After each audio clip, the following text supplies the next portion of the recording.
સકસાણામાં આવી બાબરના જાંપેથી આમ આવતો આવતો રસ્તામાંથી આમ ધૂળનું ઢેફું ચાખ્યું. મને શું કે ખબર છે? મેક્સ ભાઈ, અમારા બનાસકાંઠાની ધરતીમાં અમારી માટીમાં પેલા જેવી સુગંધ નથી રહી હવે.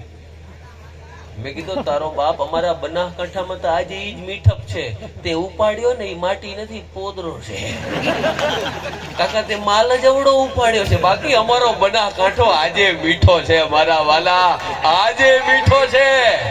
આજ હું મારા ભાઈબંધના ઘરે ગયો સાહેબ, હળદરનું શાક, ઘી, ગોળ, રોટલો, માખણ, આ મોજથી કોઈ ખવડાવતું હોય ને તો મારો બનાસકાંઠો છે મારા વાલા, પ્રેમથી ભરેલો બનાસકાંઠો છે.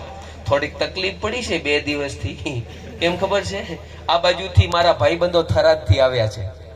એ ગઈકાલે 2024 હતા, આજે 2025 આવી ગયા. ગઈકાલે બનાસકાંઠામાં હતા, આજે સીધા થરાદમાં આવી ગયા. 1 દિવસની અંદર આમથી આમ થઈ ગયું. પણ મૂંઝાતા નહીં, જે કાંઈ થશે એ સારું થશે. અને હવે આપણું બધાનું કિસ્મત 8,51,000 રૂપિયાનું પહેલું ઇનામ છે. એ સિવાય જે 500 ઇનામો છે એની ટિકિટના કૂપન આપણી સામે ડ્રોમાં આ મોંઘા પટારામાં પેક થઈ ગયા છે. અને હવે અહીંથી આપણા જ 5 મિત્રો, 5 આગેવાનો કહો, 5 મિત્રો કહો, એ 5 મિત્રો બધા જ કૂપન છે આની અંદર આપણે પેક કરવાના છે. પહેલા તો મને એમ થયું કે મારું બેટું ઉંદરના પાંજરા જેવું ચોથી લાયા છે, પણ ખરેખર જમાવટ વાળું લાયા છો. બધું સામે દેખાય, આમાં કોઈ ધારે તોય કોઈનું કાંઈ ન કરી શકે મારા વાલા. અને ખાતરી આપું છું, બનાસકાંઠામાં નહીં સાહેબ, જગતમાં કોઈ પણ જગ્યાએ ઇનામી યોજનાનો ડ્રો કરવા જઈશ ને, આ લોકોની મહેનતની પરસેવાની કમાણી છે. હું દાદાની સાક્ષી કહું છું કે જે કાંઈ થશે એ ચોખ્ખું થશે. અહીંયા કેટલું ક્લિયર થશે તમને ખબર છે? નાનકડી 8-10 વર્ષની દીકરી જ આવશે.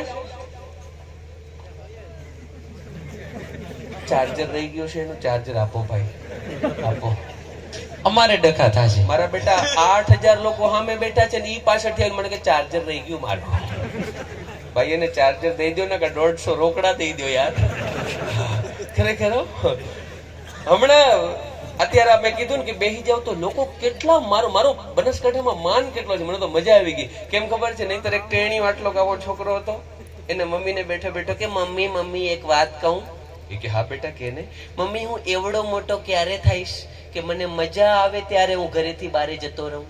હે મમ્મી હું એવડો મોટો ક્યારે થઈશ કે હું મજા આવે એ માર્કેટમાં રખડું?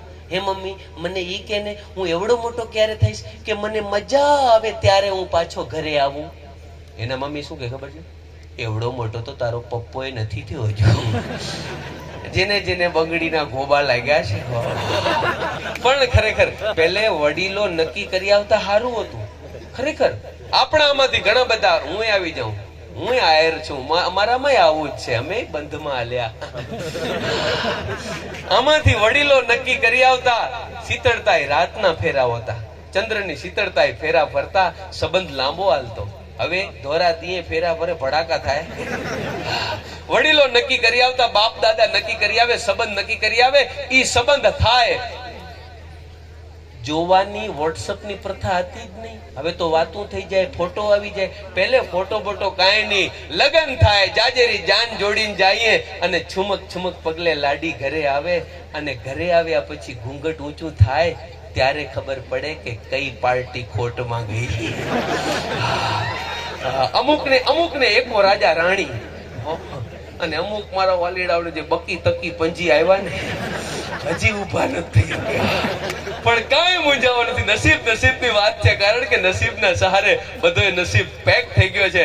અને હવે બિલકુલ એ ટાઈમે આપણે શરૂ કરવા જઈ રહ્યા છીએ. 5 મિત્રોને વિનંતી કરીશ કે આ તમામ જે કૂપન છે એ લોક ખોલી અને આપણા ડ્રમ સેટમાં, આ ડ્રમરમાં, આ સરસ મજાના માહોલમાં આપણે આમાં બધી જ ટિકિટો, બધા જ કૂપન આમાં રાખી દઈએ.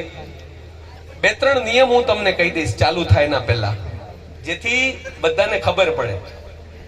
કાલે મારું બેટું એવું થયું, હું થોડી વાર આવા જતો રહું. વાહ, શું નામ તારું? કિશન. મમ્મી પપ્પા ભેગો આવ્યો છો? મમ્મી પપ્પા ભેગા આવ્યા છે? અરે વાહ, એક બાજુ મમ્મી ને એક બાજુ પપ્પા. આજ તો બ્રેઝા ઘરે લઈ જ જાવી છે. આ ગામ આઠું બ્રેજ હારું જ બેઠું છે મારા દીકરા.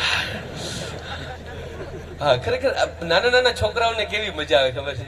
હમણાં તો અમારી નિશાળમાં હું ભણાવતો હતો. અમુક છોકરા એવા ખતરનાક હોય, આપણે સમજી એવા સરળ નથી. કે તમને ન ખબર હોય તો હું કહી દઉં, હું કલાકાર પછી છું, હું સરકારી શાળામાં શિક્ષક પણ છું. એટલે નિશાળમાં છોકરાઓને મને કોઈ કીધું મને કે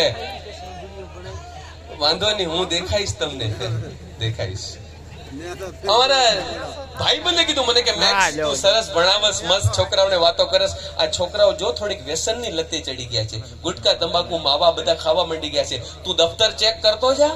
તે મેં દફતર ચેક કર્યા. કોઈકના દફતરમાંથી વિમલ નીકળી, કોઈ કે પેલી શું સિલ્વર આવું બધું નામ ઓછા આવડે એ બધું નીકળ્યું.